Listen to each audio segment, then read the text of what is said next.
These aren't women who snapped. These are women who planned, who smiled, who took lives without blinking. Behind the bars of Michigan's prisons live mothers, lovers, and neighbors turned predators.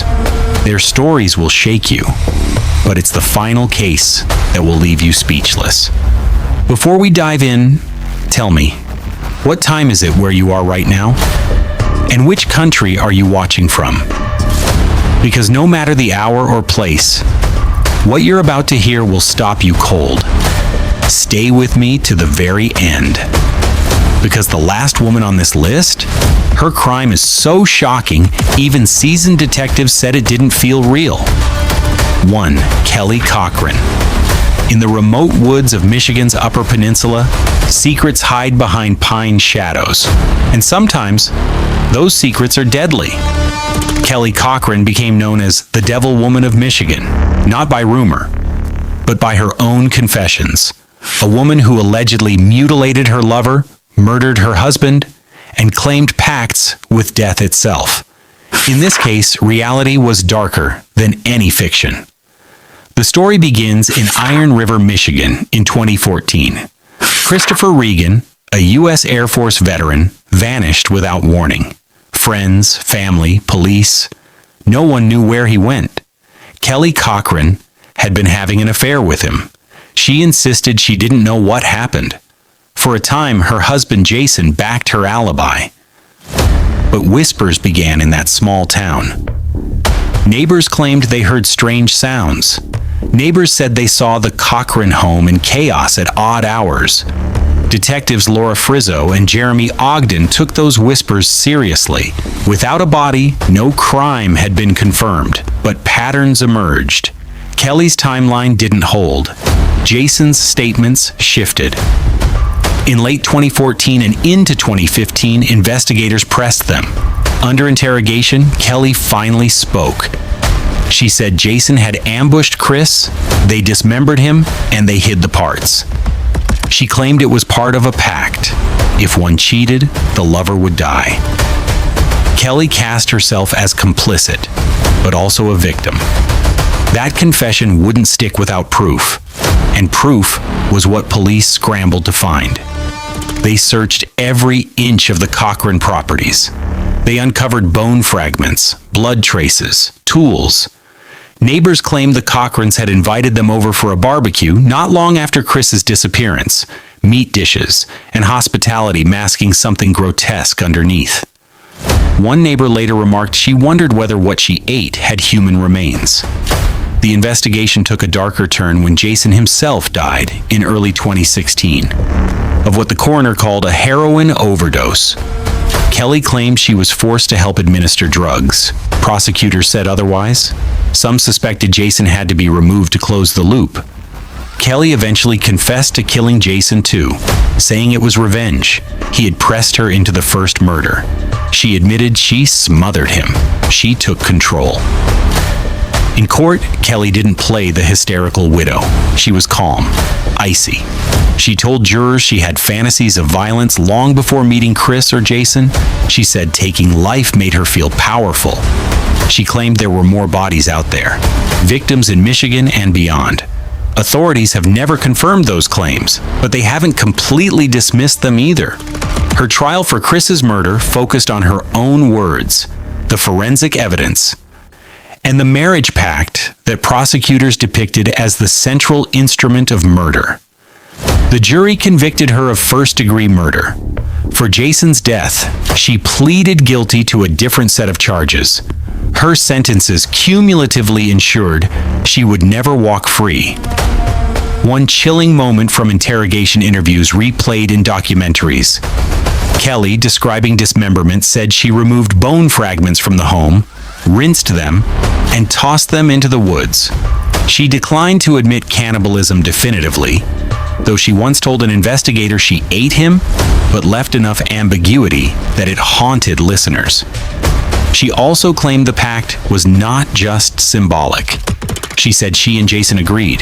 If one strayed, the other would kill the lover or be killed. During questioning, she alleged Jason had planned to kill Chris, and she only went along. But prosecutors portrayed her as the mastermind. She drew sympathy with stories of abuse. They countered with forensic timelines, digital footprints, and lies uncovered in transcripts. Kelly appealed her conviction, arguing some evidence should not have been admitted or reinterpreted. But in 2020, the Michigan Court of Appeals rejected her appeal, affirming her life without parole ruling. Behind the steel bars of Women's Huron Valley Correctional Facility, Kelly has kept her poise. She participates in rare interviews in which she speaks about murder like one talks about weather. She's studied by criminologists. She's whispered about in true crime circles. Some call her a serial killer in waiting. Others call her a psychopath. But no one calls her harmless. Kelly Cochran's crime was not a moment. It was a method. A pact turned lethal. A love triangle she engineered. A mask she never took off. From Iron River to Indiana courtrooms, from whispered romance to butchery, her story defies simple narratives. She wasn't just violent, she was deliberate. She didn't lash out, she plotted, and she didn't cry. She controlled. The Devil Woman of Michigan lives not as myth, but as fact. Complex, terrifying, and unforgettable. 2. Sharee Miller. She was a mother, a wife, a churchgoer. But behind the glow of her computer screen, Sharee Miller was spinning a digital web that would lead directly to a gunshot and a grave. This wasn't the age of Instagram or TikTok. It was the late 1990s, back when chat rooms were dimly lit corridors of anonymity, and people still believed that what happened online stayed online. But Sharee was ahead of her time. She knew how to seduce with a keyboard, how to whisper through fiber optics, how to manipulate emotion through pixels and prose. And in the quiet suburb of Flint, Michigan, she turned those digital skills into a murder plot that stunned the nation. Bruce Miller, Sharee's husband, was a hard-working man. He owned a scrap metal business, woke up early, came home tired, paid the bills. He had no idea that while he worked, Sharee was online, whispering sweet nothings to another man, a man 700 miles away. Jerry Cassidy was a casino security guard in Missouri, divorced, lonely, and vulnerable. Sharee didn't just flirt with Jerry, she poured herself into him, told him she loved him, promised him a future, promised him a family. And then she told him something else. She said Bruce was abusive, controlling, dangerous, that she was afraid, that her life, their life, couldn't begin until Bruce was gone. It worked. Jerry believed her, all of it. On November 8, 1999, Jerry drove across state lines to Michigan. He walked into Bruce Miller's shop with a .22 caliber handgun, and just like that, he pulled the trigger. Bruce fell, a fatal wound to the chest. He never saw it coming. He died among the scrap metal and oil stains of his own business, while his wife waited at home. When the police arrived, there were no signs of robbery, no enemies, no motive. Sharee played the grieving widow flawlessly. She cried. She cooperated. She attended the funeral draped in black, receiving condolences with glassy eyes and trembling hands. But 3 weeks later, everything changed. Jerry Cassidy was found dead in a hotel room in Missouri, a suicide. But beside his body was something that detonated the entire case, a confession. It wasn't just a note, it was a binder, a stack of printed emails between him and Sharee, every conversation, every scheme, every plan to kill Bruce. Sharee hadn't just nudged Jerry into action, she had orchestrated the murder like a maestro with a symphony of manipulation. One email read, "I wish you could just shoot him in the head and make it go away." Another detailed how to avoid suspicion, how to time things perfectly, how to make it look clean. Jerry's final act of desperation became the prosecutor's best weapon. Sharee was arrested and charged with conspiracy to commit murder and second-degree murder. During the trial, those emails were read aloud in court. each one a dagger, each one another brick in the wall of her guilt. She didn't fire the gun. She didn't cross state lines, but she sat behind a keyboard and played a man's emotions like a violin until he snapped. The jury didn't just convict her, they condemned the method. A new kind of crime had arrived, the digital manipulation murder. Sharee was sentenced to life in prison without parole, but she didn't go quietly. She fought her conviction for years, even managed to get it overturned temporarily in 2008. But the Michigan Supreme Court reinstated it soon after, declaring the digital evidence overwhelming. She now sits at Women's Huron Valley Correctional Facility. Her face no longer glows from computer screens, but from the cold overhead lights of a prison cell. She still denies her role, claims Jerry acted alone, claims the emails were misread. But no one buys it, not after reading her words, not after hearing her promises of paradise once Bruce was gone. What makes Sharee's case stand out isn't just the manipulation, it's how effortlessly she blurred the lines between affection and control, between love and execution. She didn't scream. She didn't swing a weapon. She typed. And what she typed ended in death. Her case was one of the first to highlight the danger of online relationships in court. It became precedent, a warning, a dark corner of true crime history that reminds us, evil doesn't always carry a knife. Sometimes it just logs in. And Bruce Miller? He died not from jealousy or revenge, but from his wife's quiet betrayal, carried out through an internet connection and a lonely man 700 miles away. 3. Donna Scrivo. It began with a garbage bag on the roadside. A highway cleanup crew in St. Clair County, Michigan, noticed something strange near the ditch. It wasn't the bag that was unusual.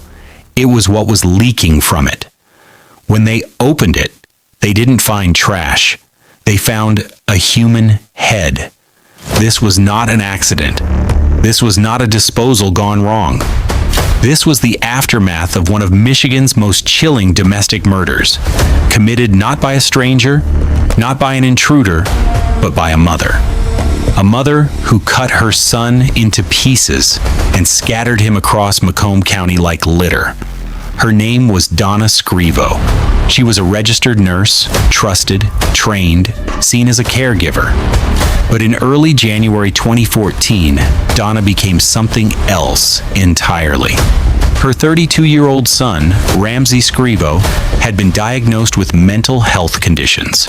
He was struggling, sometimes difficult, sometimes paranoid, but he was still her son, her only son. And what she did to him defied all comprehension. The medical examiner would later testify that Ramsey had been strangled. But it wasn't just the murder, it was what came after.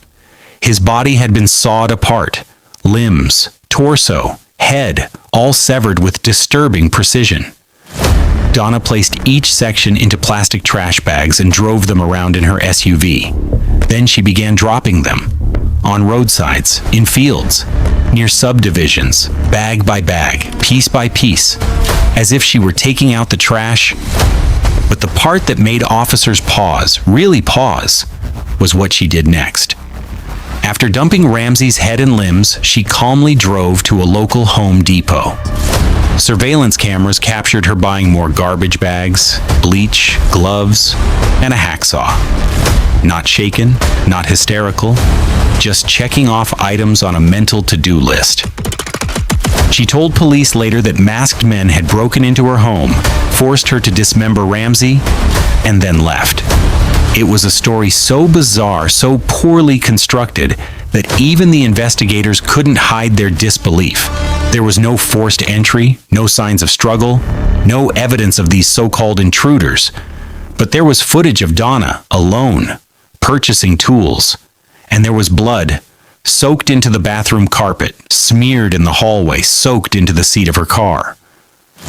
Still, Donna kept lying, insisting that she had been set up, that Ramsey was out of control, that someone else had orchestrated everything.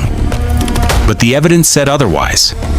Forensic teams matched the saw marks on Ramsey's bones to the exact tool Donna had purchased. They found cleaning chemicals used too late, sprayed after the blood had dried. They traced her cell phone to every dump site. There was no masked intruder. There was only her. But what pushed her to do this? Donna never gave a straight answer. She told one psychiatrist that Ramsey had been acting erratically, that he was violent, that she was afraid. But neighbors described him as quiet and introverted, and there was no evidence that he had ever threatened her. What prosecutors argued in court was that Donna didn't snap. She planned. Ramsey had recently tried to revoke her control over his mental health treatment. He wanted independence. And Donna, whose entire identity seemed wrapped around her role as protector, couldn't handle that. So she killed him, and then she took him apart. The trial was surreal. A mother, accused of sawing apart her son, sat in court expressionless, emotionless. No tears, no apologies. The jury listened as detectives described the scene. The tools, the bags, the routes she took as she dumped his remains. One juror said afterward that the worst moment wasn't the crime scene photos. It was the audio, a recording of Donna calmly discussing the logistics of disposal, as if she were planning a weekend chore.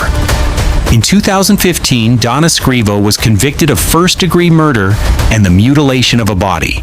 She was sentenced to life without the possibility of parole. She didn't flinch. Today, she remains in custody at Michigan's Women's Huron Valley Correctional Facility. Her case has faded from national headlines, but lingers like smoke in the communities that remember it. A mother who became her son's executioner. A nurse who weaponized her knowledge not to save, but to erase. The name Donna Scrivo doesn't get whispered often. But in Michigan, it's remembered, quietly, uncomfortably. Her story isn't about rage. It isn't even about hate. It's about control taken to the darkest extreme. And the highways of Macomb County, for a few bleak days in January 2014, they became a path of horror, lined not with winter snow, but with plastic bags that carried the truth 1 mile at a time. 4. Mitchelle Blair, Detroit police weren't expecting horror that morning. They were there for a routine eviction at an apartment on St. Aubin Street. But what they found inside, what they opened in the corner of that small living room, was not routine. It was a freezer. And inside that freezer were 2 children, stacked one on top of the other, frozen stiff, wrapped in black garbage bags, hidden beneath bags of food like forgotten leftovers. And their mother? She didn't run. She didn't deny it. She stood calmly as officers unzipped the bags and revealed the unimaginable. She simply said, "Yes, I did it." Her name was Mitchelle Blair, and she had been living in that apartment with her other 2 children for years, while the bodies of her son and daughter sat just feet away in a frozen tomb. Stephen Barry was 9. Stony Blair was 13. By the time they were discovered in March 2015, they had been dead for years. Blair admitted she killed Stephen in August 2012 and Stony in May 2013. For nearly 3 years, she kept their corpses in that freezer, and no one noticed. When police began questioning her, Mitchelle didn't hesitate. She confessed in horrifying detail. She said she beat Stephen with wood planks, whipped him with extension cords, poured scalding water on him, denied him food, locked him in closets. All because she claimed he was molesting a sibling. Then, she said, she did the same to Stony. The beatings, the starvation, the torture, eventually, the death. Mitchelle said she didn't regret it. Not once. Not for a second. She told the judge in open court, "I would kill them again." Her voice was steady, her eyes unblinking. The courtroom fell into stunned silence. Psychiatrists tried to assess her mental state. Was she delusional? Insane?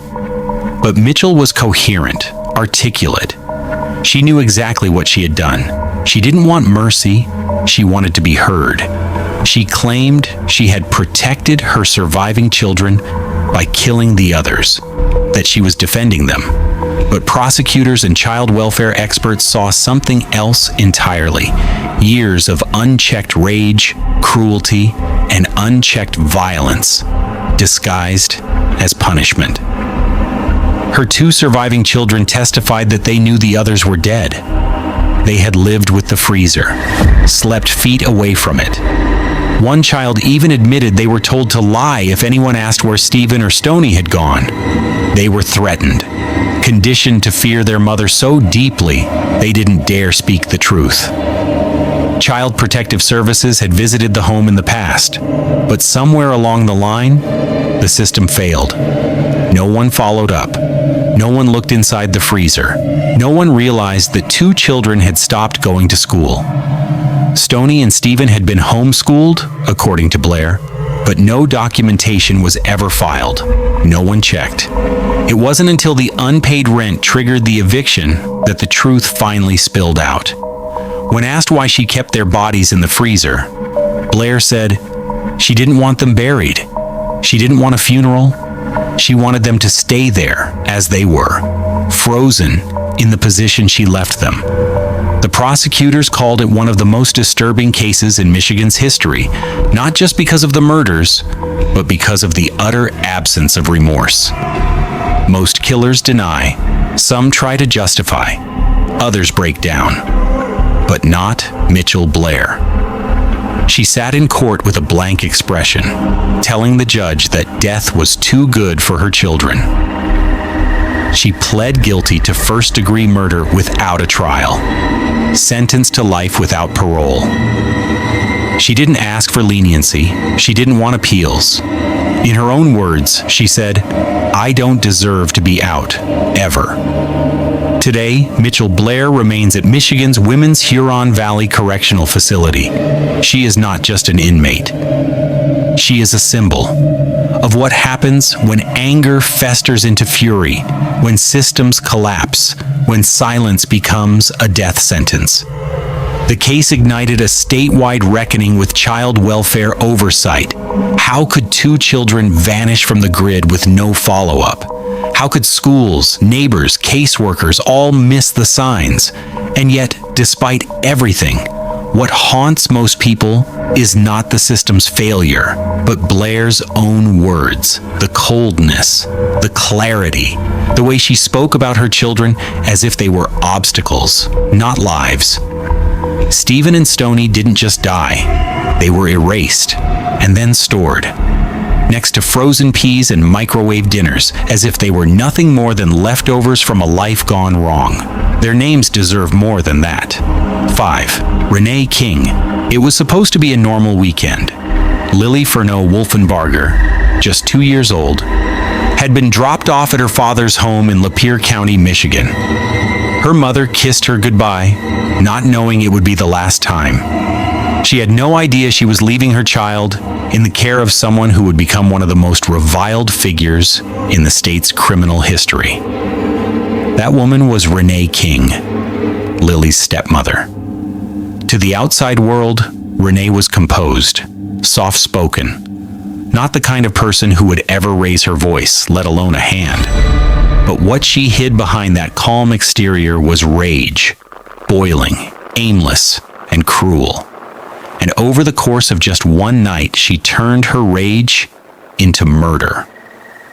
On November 20th, 2010, just hours after Lily was dropped off, King made a frantic 911 call. She claimed Lily was unresponsive, that she had found her cold and not breathing. First responders arrived quickly and rushed the child to the hospital. But doctors saw the truth immediately.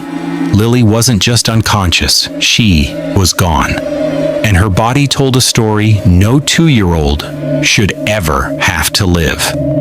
There were bruises, fresh and old, evidence of severe blunt force trauma to the head and abdomen, internal injuries that medical examiners said were consistent with prolonged abuse. But one detail horrified them most.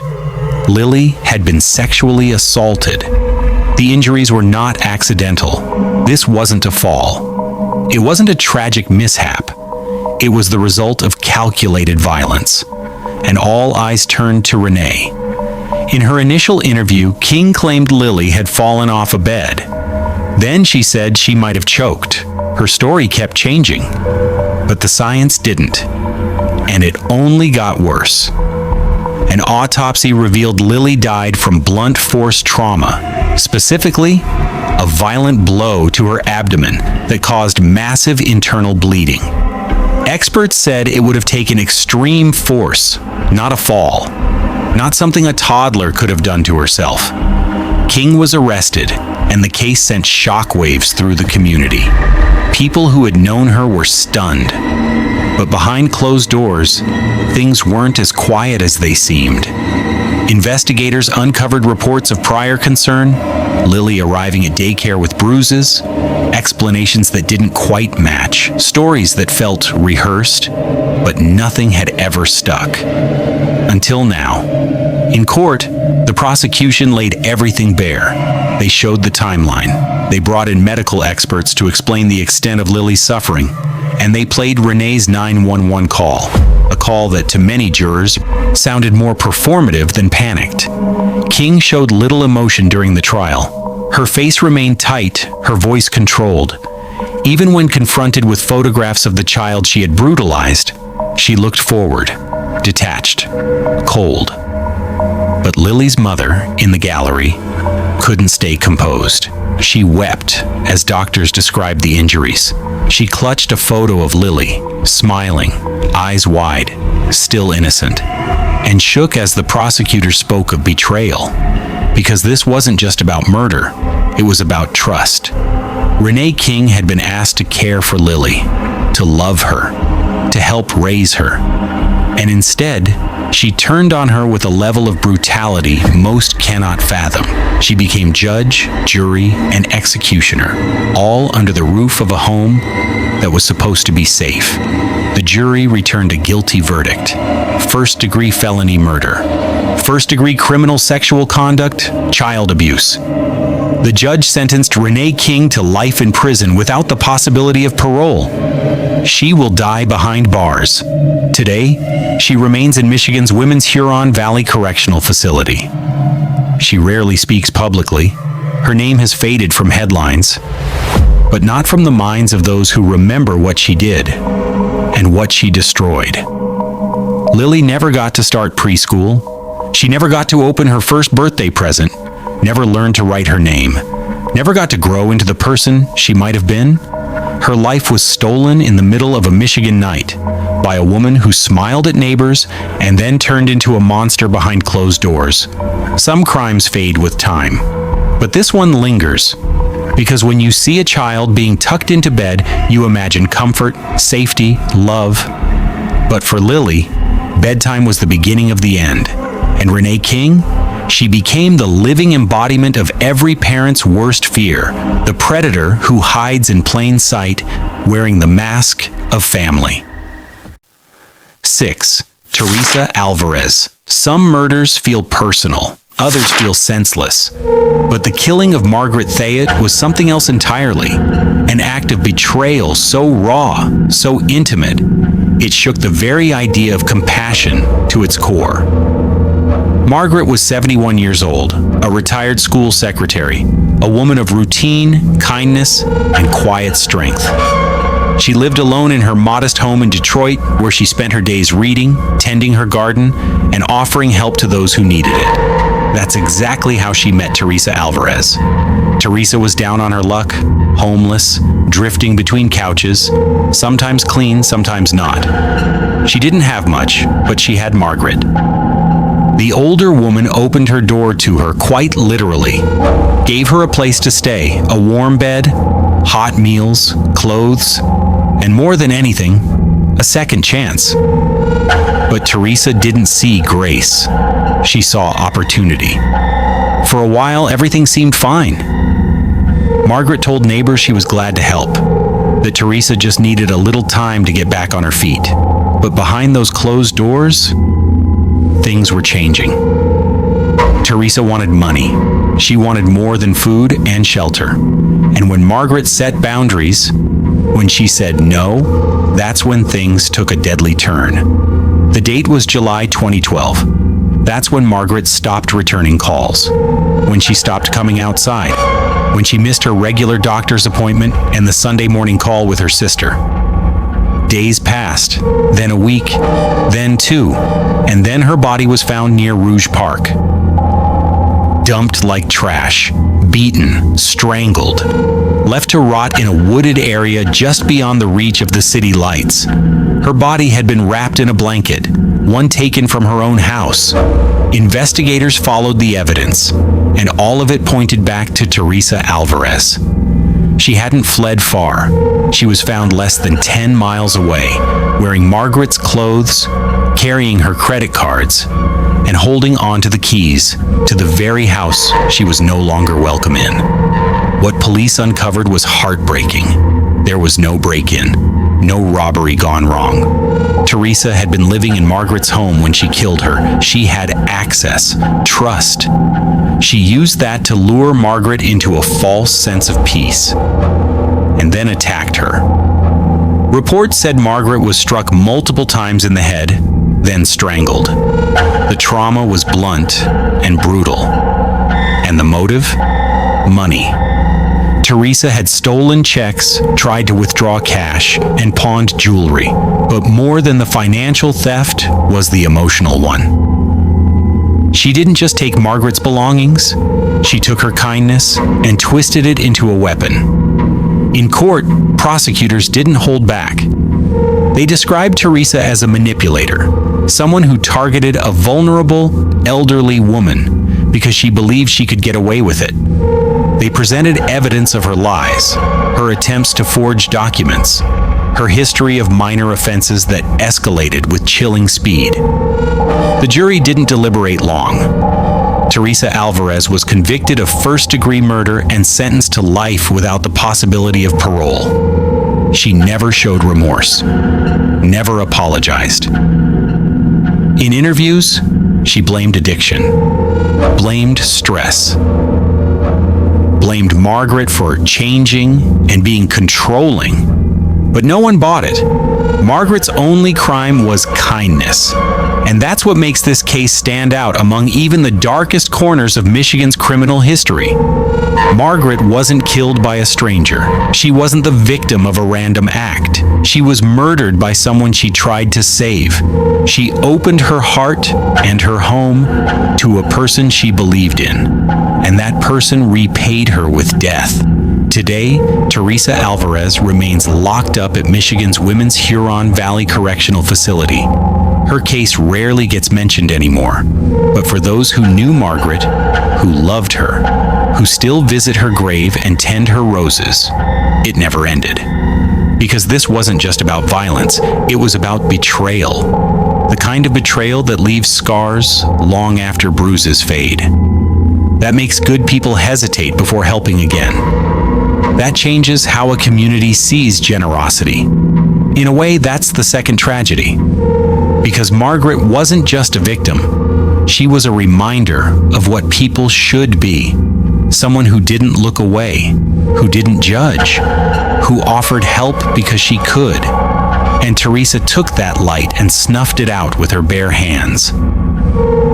The streets of Detroit have seen many crimes, but few have cut this deeply. Few have taken a life that was so full of grace and ended it with such selfish, brutal intent. There was no fight, no final words, just silence. And then a body left alone in the woods. If ever there was a crime that captured the word betrayal, this was it. 7. Melissa Memmer. There's a special kind of horror reserved for those who harm children. And in Macomb County, Michigan, that horror has a name. Melissa Memmer. On the surface, she seemed like a young woman struggling to get by. A few run-ins with the law, a reputation for being reckless, but no one not neighbors, not caseworkers, not even her own family could have imagined what was happening inside the walls of her home until it was too late. It was 2014 when emergency responders were called to a home on reports of a child in cardiac arrest. But when they arrived, they found something far more sinister. A small child, just a few years old, lifeless, covered in bruises, old and new, some in patterns, some in places no accident could explain. The child wasn't hers biologically, but had been entrusted to her care. What happened next peeled back the curtain on one of the most disturbing child abuse cases in Michigan's recent history. Investigators found signs of prolonged torture, fractures in various stages of healing, lacerations, internal bleeding. It was clear this child had suffered, not once, not in a moment of anger, but over and over, again and again, days, weeks, maybe longer. When Melissa Memmer was brought in for questioning, she played the same tune so many abusers do. She said the child fell. She said he was clumsy. But the medical evidence told another story. A story of someone who used her fists, her feet, even objects to inflict pain. And then came the worst part. This wasn't Memmer's first offense. Court documents revealed a pattern, a history of violent behavior. She had previously been convicted of attempted murder, assault, battery. Her record was long, her rage deep-seated. She was a storm waiting to strike, and that child was in the path. In court, prosecutors didn't have to exaggerate. They laid out the facts, the injuries, the timeline, the fear the child must have lived in, the signs ignored or missed, the calls never followed up on. And they showed that while the world moved on, this child suffered silently in a home that should have been safe. There were no cries for help loud enough, no alarms that worked. By the time authorities arrived, it was too late. Melissa Memmer was charged with felony murder and first-degree child abuse. During the trial, jurors listened to pediatricians describe in detail how the body tries to survive abuse, and how this child's body couldn't do it any longer. They showed photos, reports, testimonies. Memmer sat with arms crossed, staring blankly. Not once did she cry. One witness said the air in the courtroom felt heavy. That everyone, from the judge to the bailiff, carried the weight of what they were hearing. Because this wasn't just a child's murder, it was a child's erasure. A life snuffed out, yes, but also ignored. Failed by every adult who could have stepped in. And Melissa? She didn't just kill the child.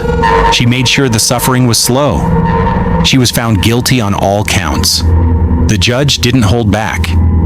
He called her a danger to society, a person whose cruelty defied understanding, and he sentenced her to life in prison without the possibility of parole. She now resides at Women's Huron Valley Correctional Facility, the same prison that houses Michigan's most dangerous female killers. But even behind bars, her name sends a chill through Macomb County.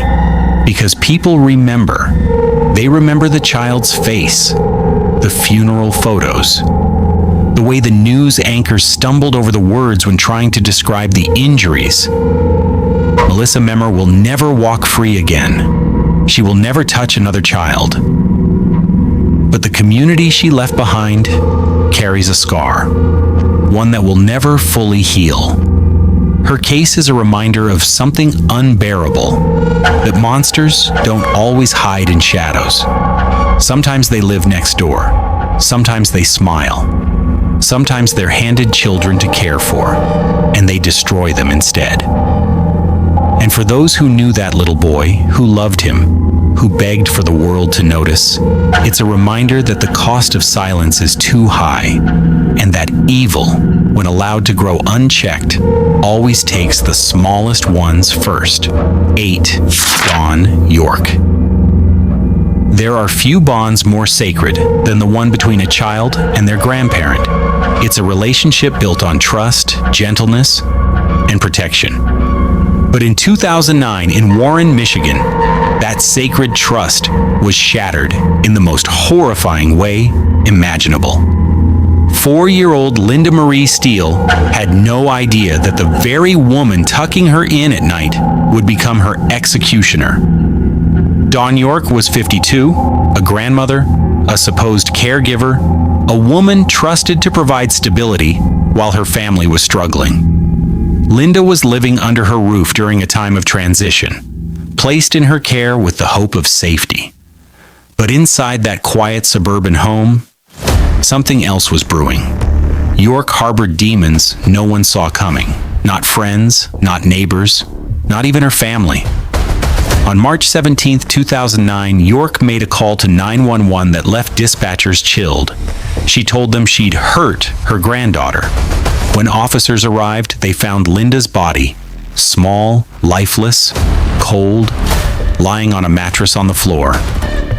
No blood, no sign of struggle, just a little girl dressed in sleepwear who never woke up.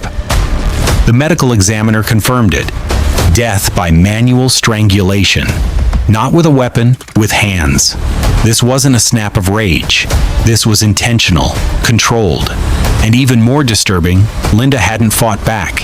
There were no scratches, no bruises on her knuckles, no defensive wounds. That meant she didn't resist. She didn't scream. She trusted. She believed she was safe. And that trust is what killed her. When investigators confronted Yorke, she didn't deny it. She didn't panic. She calmly admitted what she'd done, claimed she was mentally unwell, that her mind wasn't right, that voices told her to do it.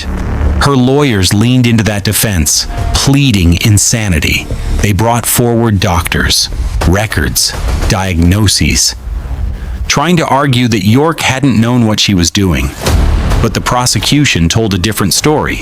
They pointed out how Yorke had cleaned the scene, covered Linda's body, made a clear, coherent call to 911, answered questions, gave a timeline.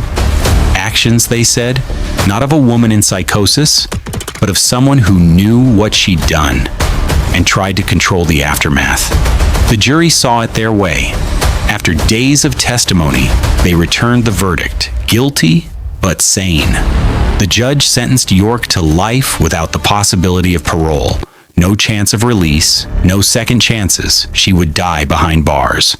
To this day, even seasoned officers say this case still bothers them because there was no warning, no violent past, no buildup, no dramatic meltdown, just quiet.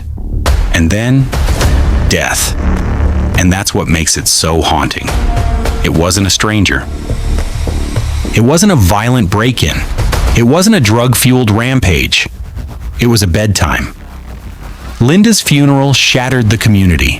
Her small casket, her stuffed animals laid beside her, family members broken, friends in disbelief, and the one person who was supposed to protect her, already wearing an orange jumpsuit behind thick prison glass. Dawn Yorke now sits inside Michigan's Women's Huron Valley Correctional Facility, among killers, among predators. But even in that prison, inmates remember her name.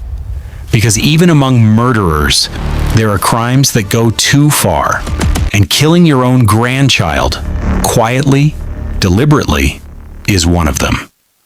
Linda Marie Steele never got to start kindergarten. She never opened birthday presents, never blew out 5 candles. Her life was snuffed out in the very place she should have been safest, her grandmother's home. Her story stands as a brutal reminder. Sometimes the worst monsters wear familiar faces. And sometimes, bedtime stories end in silence. 9. Azuradee France. It began with a knock on a door, a welfare check in May 2022 on a quiet Detroit street. Officers weren't expecting much, maybe a missed appointment, maybe a child not showing up for school. But when they stepped into the dim, cluttered home on Monte Vista Street, nothing could have prepared them for what they found. There was no sound of children playing, no cries, no laughter, just silence, and a large padlocked freezer. Inside it was the frozen body of a little boy, curled up, wrapped in a black trash bag, cold, lifeless. His name was Chase Allen. He was 3 years old. Police turned to his mother, Azuradee France, and she didn't deny it. She told them he had died. That she had hidden the body to protect the other kids. But the truth unraveled quickly, and it was even worse than anyone imagined. Chase hadn't died from an accident. He hadn't passed in his sleep. He had been beaten. Repeatedly. His tiny body showed clear signs of prolonged abuse, trauma, neglect, and injuries no child should ever endure. France lived in that house with 5 other children. She continued to collect government benefits. She posted online. She smiled in photos. But for months, behind her bedroom wall, her youngest son lay dead in a freezer.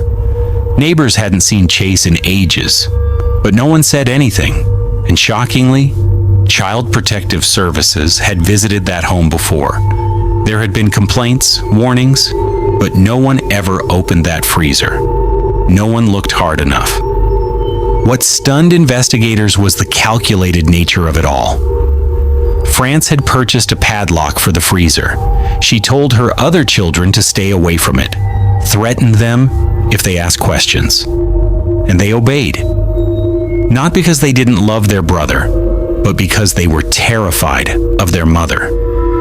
She had created a household ruled by silence and fear. One child, barely old enough to understand death, eventually whispered a sentence that would break the case wide open. "My brother's in the freezer." That quiet confession made its way to a school employee who called authorities. And finally, the truth surfaced. In court, France appeared blank, expressionless, charged with felony murder, torture, first-degree child abuse, and concealing a death. She eventually pled guilty to second-degree murder. Her sentence, 35 to 60 years behind bars. No parole for decades. But no sentence could ever reflect what was lost. Chase Allen never learned to read, never rode a bike, never ran down a hallway laughing. He was erased from this world before most people even knew he existed. His life was hidden, his death covered, and his mother, the one person meant to protect him, became the architect of his suffering. What haunts people most isn't just the brutality of the crime. It's how France lived afterward, the way she continued to cook meals, take photos, tuck in her surviving children, knowing all the while what she had done to the smallest one. That level of detachment doesn't come from grief. It doesn't come from panic. It comes from something far colder. Today, Azuradee France sits in Michigan's Women's Huron Valley Correctional Facility, among Michigan's worst. And Chase? He rests in a quiet cemetery, his headstone visited by strangers who never knew him, but refused to forget him. Because this wasn't just a murder, it was the complete erasure of a child's life and memory, hidden in plain sight, in a home full of life where no one thought to check behind a locked lid. Chase Allen deserved better. And now, the world knows what happened behind that freezer door. 10. Melissa Mitin. She didn't scream. She didn't cry. There was no call for help, no ambulance, no birth certificate. When Melissa Mitin gave birth in a bathroom at a prom after party, no one even knew she was pregnant. But by the time the night was over, her newborn daughter was dead, silently smothered and left in a trash bag. This wasn't a teenage accident. Mitin was 18, a high school senior in Okemos, Michigan. A girl with her future ahead of her. But what she hid from the world was darker than anyone around her could have imagined. She had concealed the pregnancy from everyone, her friends, her teachers, even her parents. Wore baggy clothes, avoided doctors. And when the baby came, she was ready.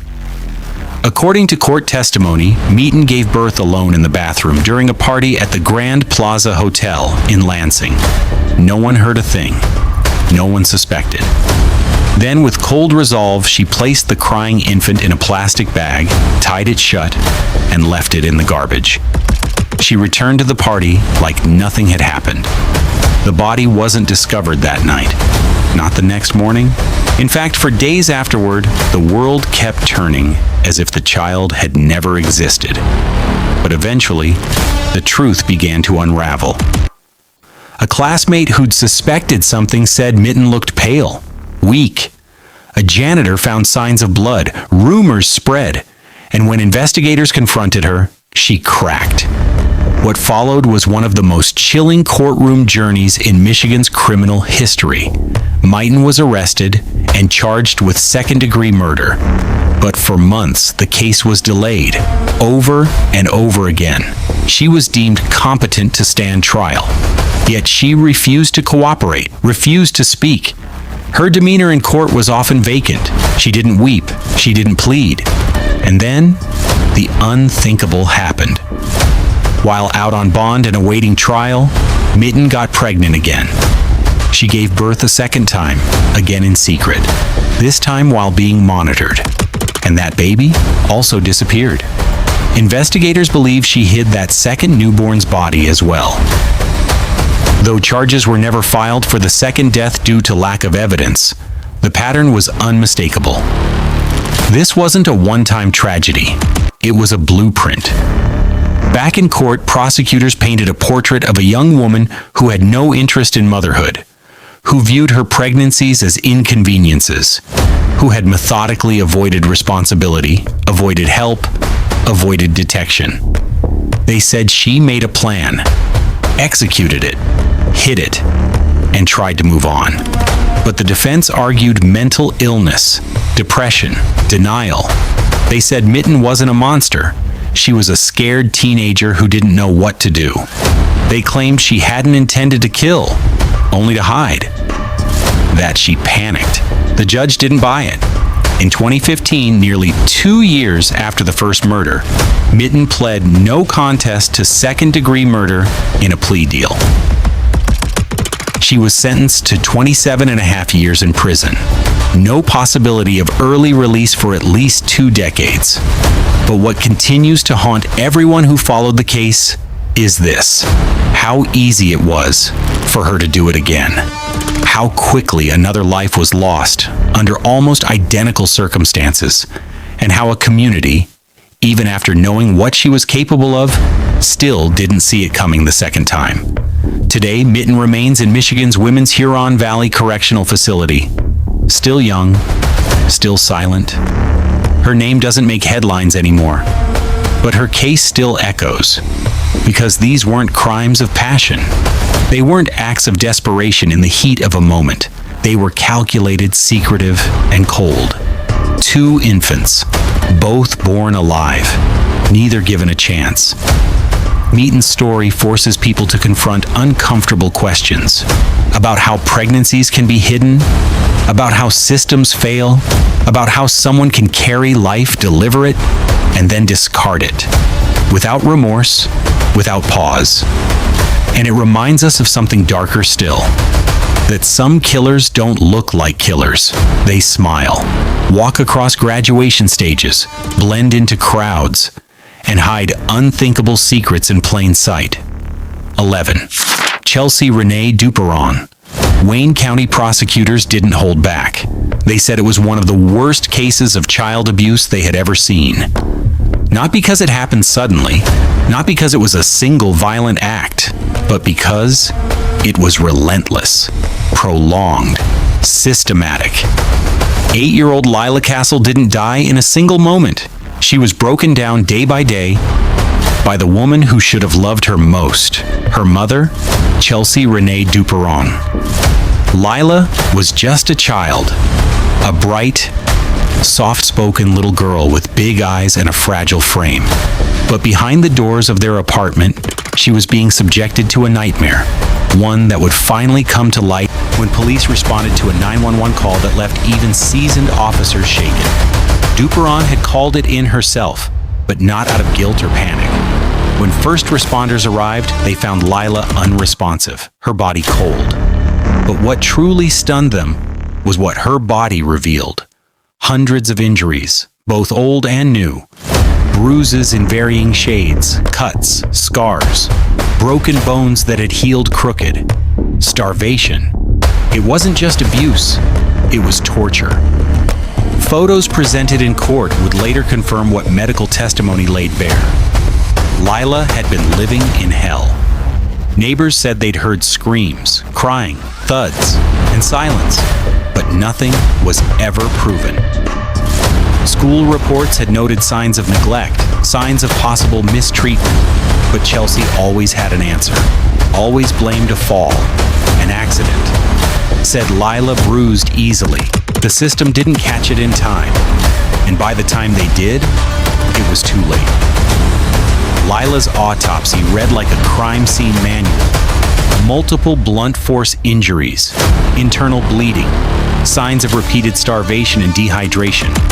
The medical examiner said it was the result of chronic, ongoing abuse with no attempt at medical intervention.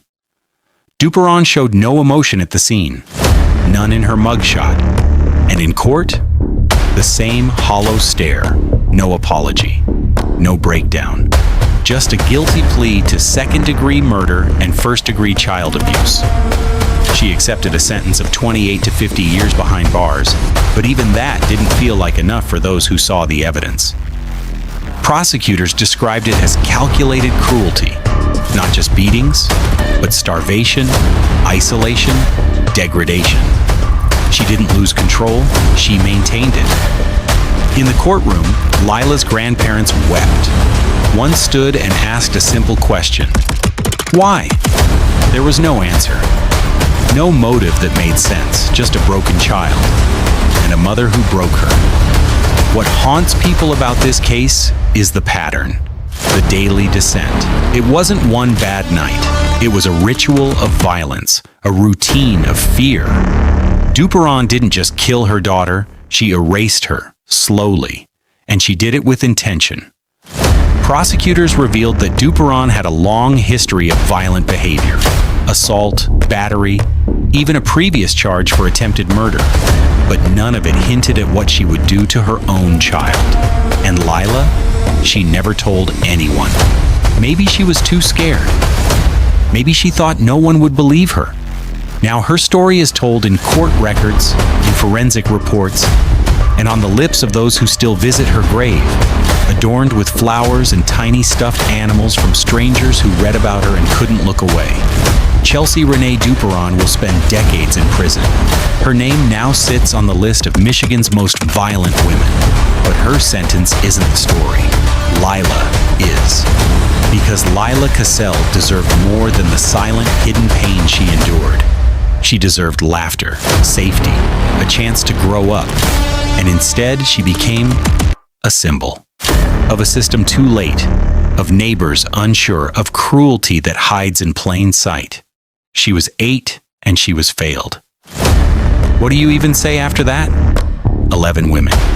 11 names that now echo through prison walls and through our collective memory. These weren't impulsive acts. These were calculated, hidden, repeated, and in many cases committed against the very people these women were supposed to protect. It forces us to ask hard questions. How many of these tragedies could have been stopped? How many warning signs were ignored? And how many more stories are still hidden behind closed doors? Now I want to hear from you. Which of these cases stayed with you the most? Was there one story you'll never be able to forget? Scroll down and tell me, because these victims deserve to be remembered. Also, what time is it where you're watching? And which country are you tuning in from? Drop your answers in the comments below. I'd love to see how far this community reaches. If this video shook you, made you pause, or opened your eyes, then help others see it too. Hit the like button. Share it with someone who needs to hear these stories.